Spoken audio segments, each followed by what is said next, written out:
Hi all, എല്ലാവർക്കും അർജുനന്റെ പുതിയ ഒരു വീഡിയോയിലേക്ക് സ്വാഗതം. ജനപ്രിയ നായകൻ ദിലീപ് നായകനായി രതീഷ് രഘുനാഥൻ സംവിധാനം ചെയ്ത തങ്കമണി എന്ന സിനിമയുടെ അഭിപ്രായവുമായിട്ടാണ് ഞാനിപ്പോൾ നിങ്ങളുടെ മുന്നിലേക്ക് വന്നിരിക്കുന്നത്.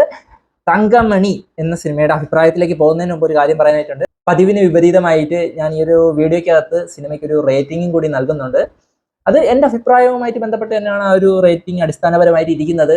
അതായത് എൻ്റെ അഭിപ്രായം തന്നെയാണ് ആ ഒരു റേറ്റിംഗ്. ഒരു പരീക്ഷണം നിങ്ങൾക്ക് ആ ഒരു റേറ്റിംഗുമായിട്ട് യോജിക്കാൻ പറ്റുന്നുണ്ടെങ്കിൽ തീർച്ചയായിട്ടും ഈ ഒരു വീഡിയോ ഒന്ന് ലൈക്ക് ചെയ്തേക്കുക. അപ്പൊ എന്തായാലും നമുക്ക് റിവ്യൂയിലേക്ക് പോകാം. തങ്കമണി എന്ന ആ ഒരു സംഭവം 1986 നമ്മുടെ കേരളത്തിൽ നടന്ന ഒരു ഇൻസിഡന്റിനെ ആസ്പദമാക്കിയിട്ടാണ് ഈ ഒരു സിനിമ. എന്നാൽ ആ ഒരു ഇൻസിഡന്റ് അതേ കണക്ക് ഒരു ഹിസ്റ്ററി രൂപത്തിൽ കാണിക്കുന്നതല്ലാതെ ഒരു റിവഞ്ച് സ്റ്റോറി ആയിട്ടാണ് ഈ ഒരു അതായത് വളരെ സിനിമാറ്റിക് ആയിട്ട് സിനിമയുടെ പൊടിപ്പും തുങ്ങലും ഒക്കെ വച്ചിട്ട് അത്തരത്തിലൊരു റിവഞ്ച് ത്രില്ലർ ആയിട്ടാണ് ഈ ഒരു സിനിമ എടുത്തിരിക്കുന്നത്. പക്ഷെ അതിനകത്ത് സംവിധായകൻ വിജയിച്ചോ ഇല്ലയോ എന്നാണ് നമുക്ക് അറിയേണ്ടതായിട്ടുള്ളത്.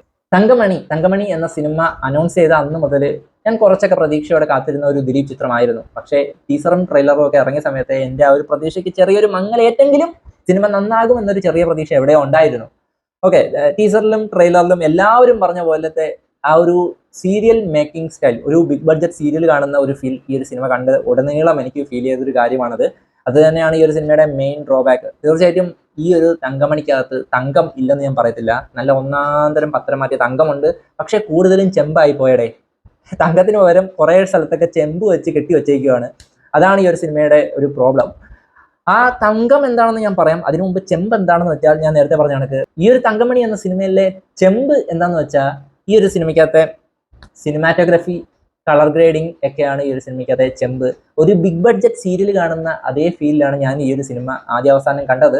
അതിന് ഒരു ആക്ഷേപമായിട്ട് വരുന്നത് ഈ ഒരു സിനിമയുടെ ഇന്റർവെല്ലിനോട് അടുക്കുമ്പോൾ ഉള്ള ആ ഒരു 10 മിനിറ്റ് ഗംഭീര മേക്കിംഗ് ആയിരുന്നു. അതുവരെ ഉണ്ടായിരുന്ന ആരുമല്ലാതെ വേറെ ആരും മേക്ക് ചെയ്ത് വെച്ചാണത്.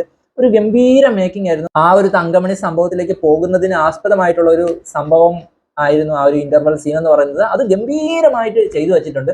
അതിനുശേഷം ഇന്റർവലിന് ശേഷം വരുന്ന ഒരു ഫൈറ്റ് സീൻ, ഒരു പോലീസുകാരൊക്കെ ആയിട്ടുള്ള ഒരു ഫൈറ്റ് സീൻ, അത് ഗംഭീരമായിട്ട് ചെയ്തു വെച്ചിട്ടുണ്ട്. ആ ഒരു ഫൈറ്റ് സീൻ കണ്ടപ്പോഴത്തേക്ക് എനിക്ക് ഒരു കാര്യം മനസ്സിലായി. ദിലീപ് എന്ന നടന്റെ സ്വാഗും ആ ഒരു മാസ് അപ്പീലും ഒന്നും എങ്ങും പോയിട്ടില്ല. ഗംഭീര സ്വാഗായിരുന്നു ആ ഒരു ഫൈറ്റ് സീനിനകത്ത് ദിലീപേട്ടനുള്ളത്. തീർച്ചയായിട്ടും നല്ല പണിയറിയാവുന്ന സംവിധായകന്റെ കിട്ടിയ ഇനിയും ഒരുപാട് മാസ് അവതാരങ്ങൾ ആ ഒരു ആക്ടറുടെ കയ്യിൽ നിന്ന് നമുക്ക് കിട്ടും എന്നത് ഉറപ്പാണെന്ന് ആ ഒരു സീൻ കണ്ടപ്പോഴത്തേക്കും എനിക്ക് മനസ്സിലായി. അത് ഒഴിച്ചു നിർത്തിയാൽ ആദ്യ അവസാനം ഒരു സീരിയൽ കാണുന്ന ഫീല്. അത് മാത്രമല്ലാതെ ഒടുക്കത്തെ ലാഗടെ. 2 മണിക്കൂർ 36 മിനിറ്റ് എങ്ങാണ്ടാണ് ഈ ഒരു സിനിമ ഉള്ളത്. പക്ഷെ അതിൽ കൂടുതലുള്ള ഒരു ഫീല് എനിക്ക് ഇടയ്ക്ക് വെച്ച് തോന്നിപ്പോയി. അരമണിക്കൂറുള്ള എപ്പിസോഡ്സ് ആയിട്ട് വല്ല ടിവിയിലും കാണിച്ചിരുന്നെങ്കിൽ കുറച്ചും കൂടി കാണാൻ രസമുണ്ടായെന്ന് എനിക്ക് പേഴ്സണലി തോന്നി. അത്തരത്തിലുള്ളൊരു കളർ ഗ്രേഡിങ്ങും വലിച്ചു നീട്ടൽ എന്നൊക്കെ പറഞ്ഞാൽ വളരെ ക്രിസ്റ്റൽ ക്ലിയർ ആയിട്ട് പറയേണ്ട കാര്യം പറഞ്ഞു പോയിരുന്നെങ്കിൽ ചിലപ്പോൾ ഇതിലും കൂടുതൽ എൻഗേജിങ് ആയിട്ട് സിനിമ കണ്ടു തീർക്കാനായിട്ട് പറ്റിയേനെ. പക്ഷെ നല്ലൊരു പ്ലോട്ടായിരുന്നു ഈ ഒരു തങ്കമണി സംഭവം. തങ്കമണി സംഭവത്തെക്കുറിച്ച് സിനിമ വരുന്നു എന്ന് അറിഞ്ഞപ്പോൾ മുതൽ, ഈ ഒരു തങ്കമണി സംഭവം എന്താണെന്ന് അറിഞ്ഞപ്പോൾ മുതൽ ഈ ഒരു സിനിമ ഞാനൊരു കമാര സംഭവം ലെവലിലാണ് എക്സ്പെക്ട് ചെയ്തിരുന്നത്. തീർച്ചയായിട്ടും അന്ന് വളരെ അണ്ടർ റേറ്റഡ് ആയിട്ട് പോയ ഒരു സിനിമയായിരുന്നു കമാര സംഭവം. പക്ഷെ ആ ഒരു ക്ഷീണം ഈ ഒരു സിനിമയിൽ മാറുമെന്ന് ഞാൻ പ്രതീക്ഷിച്ചിരുന്നു. പക്ഷെ എൻ്റെ പ്രതീക്ഷയെ അമ്പെ മാറ്റിക്കളഞ്ഞ് വളരെ നിരാശയാണ് എനിക്ക് സമ്മാനിച്ചത് ഈ ഒരു സിനിമ. എന്താ പറയുക, ഈ ഒരു സിനിമയിലെ ഞാൻ പറഞ്ഞില്ലേ, ബാക്കിയെല്ലാം എനിക്ക് ചെമ്പാണ് തോന്നിയത്.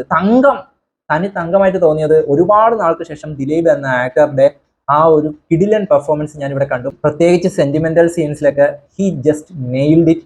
നല്ല കിഡുമായിട്ട് പെർഫോം ചെയ്ത് വെച്ചിട്ടുണ്ട്. ആ ഒരു സാൾട്ട് ആൻഡ് പെപ്പറിൽ വരുന്ന ആ ഒരു ലുക്കിൽ പോലും നല്ല ഗംഭീരമായിട്ടാണ് ആ ഒരു സെന്റിമെന്റൽ സീൻസ് ഒക്കെ നല്ലപോലെ പെർഫോം ചെയ്ത് വെച്ചിട്ടുള്ളത്. പിന്നെ എടുത്തു പറയേണ്ടത് ആ ഒരു സ്വാഗ്, ആ ഒരു ഫൈറ്റിനകത്ത്, ആ ഒരു ഇന്റർവലിന് ശേഷം വരുന്ന ആ ഒരു ഫൈറ്റിനകത്ത് നല്ല സ്വാഗ് ഉണ്ടായിരുന്നു. കിടിലനായിട്ട് തന്നെ ആ ഒരു ഫൈറ്റും ചെയ്തു വെച്ചിട്ടുണ്ട്. പക്ഷേ ആ ഒരു മൊമെന്റം പിന്നീട് അങ്ങോട്ട് കൊണ്ടുപോകാനോ, അതിനു മുമ്പും ആ ഒരു മൊമെന്റം കിട്ടിയിട്ടില്ല, പിന്നീട് ആ ഒരു ഫൈറ്റിന് ശേഷവും ആ ഒരു മൊമെന്റം അങ്ങോട്ട് കീപ്പ് ചെയ്ത് കൊണ്ടുപോകാനായിട്ട് ഞാൻ ഈ ഒരു സിനിമയ്ക്കകത്ത് കുറ്റം പറയുന്നെങ്കിൽ തീർച്ചയായിട്ടും ഈ ഒരു സിനിമയുടെ സംവിധായകനെ മാത്രമേ പറയത്തുള്ളൂ. ഇത്രയും നല്ലൊരു പ്ലോട്ട് കയ്യിലുണ്ടായിരുന്നു, ഇത്രയും നല്ല കാലിബർ ആയിട്ടുള്ള ഒരു ആക്ടർ കയ്യിലുണ്ടായിരുന്നു. ദിലീപേട്ടൻ മാത്രമല്ല, ബാക്കി എല്ലാ ആക്ടേഴ്സും നല്ല കാലിബർ ആയിട്ടുള്ള ആക്ടേഴ്സാണ് ഈ ഒരു ക്രൂ മൊത്തത്തിൽ എടുത്ത് നോക്കിക്കഴിഞ്ഞാൽ. പക്ഷേ അതൊന്നും നല്ലതുപോലെ അങ്ങോട്ട് യൂട്ടിലൈസ് ചെയ്യാനായിട്ട് ഈ ഒരു സിനിമയുടെ സംവിധായകന് സാധിച്ചിട്ടില്ല എന്ന് തന്നെ എടുത്ത് പറയേണ്ടി വരും. ഈ ഒരു സിനിമയുടെ മേക്കിംഗ് തന്നെയാണ് ഈ ഒരു സിനിമയുടെ വില്ലൻ. നല്ലതുപോലെ കിടിലനായിട്ട് എടുത്തു വച്ചിരുന്നെങ്കിൽ നല്ലപോലെ ജനത്തിരക്ക് തിയേറ്ററിനകത്ത് ഉണ്ടാക്കാൻ പറ്റിയ ഒരു പ്ലോട്ടായിരുന്നു. പക്ഷെ അത് കൊണ്ടുപോയി നശിപ്പിച്ച് കയ്യിൽ തന്നിട്ടുണ്ട്. പിന്നെ എടുത്തു പറയേണ്ടത് ഈ ഒരു സിനിമയുടെ ബാക്കിയുള്ള കാസ്റ്റ് ആൻഡ് ക്രൂ. ഈ ഒരു സിനിമയ്ക്കകത്തൊരു പോലീസ് ഓഫീസറുണ്ട്, പോലീസ് കമ്മീഷണർ. പ്രാണിതയാണ് ആ ഒരു കമ്മീഷണറായിട്ട് എത്തിയിരിക്കുന്നത്. ഭയങ്കര കോമഡിയാണ് കേട്ടോ ആ ഒരു കമ്മീഷണറുടെ കാര്യം.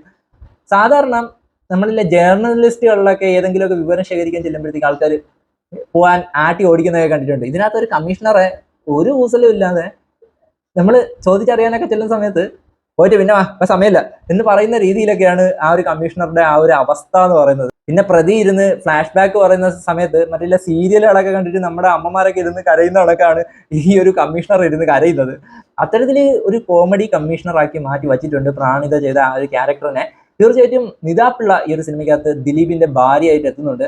ആ ഒരു ക്യാരക്ടർ പ്രാണിത ചെയ്ത ആ ഒരു പോലീസ് ക്യാരക്ടർ നിതാപിള്ള ചെയ്തിരുന്നെങ്കിൽ കുറച്ചും കൂടി പവർ കിട്ടിയതെന്ന് എനിക്ക് ഫീൽ ചെയ്തു. പേഴ്സണലി തോന്നിയ ഒരു കാര്യമാണ് കേട്ടോ. നിതാപിള്ള ഇപ്പൊ ചെയ്തിരിക്കുന്ന ആ ഒരു ദിലീപന്റെ ഭാര്യയുടെ ആ ഒരു ക്യാരക്ടർ നല്ല വൃത്തിക്കും വെടിപ്പിനും തന്നെ ചെയ്തു വെച്ചിട്ടുണ്ട്. അതിനകത്ത് വലിയ പോരായ്മയൊന്നും തോന്നിയില്ല. ഈ ഒരു സിനിമയ്ക്കകത്ത് അഭിനയിച്ചവര് ചിലരൊക്കെ എനിക്ക് മിസ്കാസ്റ്റ് ആയിട്ട് ഫീൽ ചെയ്തിട്ടുണ്ട്. എന്നിരുന്നാൽ കൂടി അവരാരും ഓവർ ആക്കുന്നതാണെങ്കിൽ എനിക്ക് ഫീൽ ചെയ്തിട്ടുമില്ല. ഈ ഒരു സിനിമയ്ക്കകത്ത് പ്രധാന വില്ലനായിട്ട് വന്നിരിക്കുന്നത് മനോജ് കെ ജയനാണ്. സാധാരണ അദ്ദേഹം വില്ലൻ വേഷങ്ങളിലൊക്കെ വരുമ്പോഴത്തേക്ക് നല്ല കസറി അഭിനയിക്കാറുണ്ട്. പക്ഷേ ഇവിടെ വന്നപ്പോഴത്തേക്കും അദ്ദേഹത്തിന്റെ കോസ്റ്റ്യൂം തൊട്ട് അദ്ദേഹത്തിന്റെ പെർഫോമൻസ് വരെ വളരെയധികം ആർട്ടിഫിഷ്യാലിറ്റി നിറഞ്ഞു നിൽക്കുന്നതാണൊക്കെ തോന്നി. ആരോ നിർബന്ധിച്ച് ബലം പ്രയോഗിച്ച് അഭിനയിപ്പിക്കുന്ന രീതിയിലായിരുന്നു അദ്ദേഹത്തിന്റെ പെർഫോമൻസ്. പിന്നെ കോസ്റ്റ്യൂമും അത്തരത്തിൽ വളരെയധികം ഒന്നും അങ്ങോട്ട് കൺവിൻസിങ് ആയില്ല. അദ്ദേഹം ചെയ്ത കാര്യങ്ങൾ അങ്ങോട്ട് അതെന്തിട്ടാന്ന് മനസ്സിലാവുന്നില്ല. അദ്ദേഹം തീർച്ചയായിട്ടും വില്ലൻ വേഷങ്ങളൊക്കെ നല്ല കസറി ചെയ്യുന്ന ആളാണ്. പക്ഷെ ഈ ഒരു സിനിമയ്ക്കകത്ത് ഒട്ടും കൺവിൻസിങ് അല്ലാത്ത പോലെ എനിക്ക് പേഴ്സണലി തോന്നി അദ്ദേഹത്തിന്റെ ക്യാരക്ടർ. എന്തായാലും ഏറ്റവും വലിയ വില്ലൻ ഈ ഒരു സിനിമയുടെ മേക്കിംഗ് തന്നെയാണ്.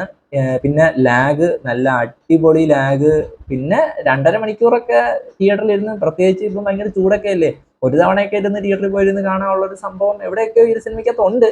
പക്ഷേ ഈ ഒരു പ്ലോട്ടിന് നല്ല രീതിയിൽ അസലായിട്ട് നശിപ്പിച്ച് കൈ തന്നിട്ടുണ്ട്. എന്താ പറയാ, വലുത് എന്തൊക്കെയോ ആഗ്രഹിച്ചു പോയിട്ട് ഒന്നും കിട്ടാത്തവന്റെ ഒരു ഫീലില് ബിരിയാണി പ്രതീക്ഷിച്ച് പോയിട്ട് പഴങ്ങഞ്ഞി പോലും കിട്ടാതെ തിരിച്ചിറങ്ങി വന്ന ഒരു അവസ്ഥയാണ് ഈ ഒരു സിനിമ കണ്ടിട്ടുണ്ടായത്. വളരെയധികം സങ്കടം തോന്നുന്നത് ദിലീപ് എന്ന ആക്ടർ ഈ ഒരു തിരിച്ചുവരവ് എന്ന് തന്നെ പറയാം. ആ ഒരു തിരിച്ചുവരവിന് ശേഷം ചെയ്ത പല ക്യാരക്ടേഴ്സും ഭയങ്കര അധികം ആർട്ടിഫിഷ്യൽ ആയിട്ട് തോന്നിയിട്ടുണ്ട്. പക്ഷെ ഈ ഒരു തങ്കമണിയിലെ ആ ഒരു ക്യാരക്ടർ നല്ല ഗംഭീരമായിട്ടാണ് ചെയ്തു വെച്ചിരിക്കുന്നത്. പക്ഷെ അതങ്ങോട്ട് നല്ലതുപോലെ ആ ഒരു ഡയറക്ടർക്ക് യൂസ് ചെയ്യാൻ പറ്റിയില്ല എന്ന് ഓർക്കുമ്പോഴത്തേക്ക് നല്ലൊരു സിനിമ നഷ്ടമായി പോയി എന്ന് തോന്നുമ്പോഴത്തേക്ക് ചെറിയൊരു വിഷമമുണ്ട്. എന്തായാലും ഓക്കെ, ദിലീപ് എന്ന ആക്ടർ എവിടെയും പോയിട്ടില്ലെന്ന് ഈ ഒരു സിനിമയിലൂടെ ബോധ്യപ്പെട്ടു.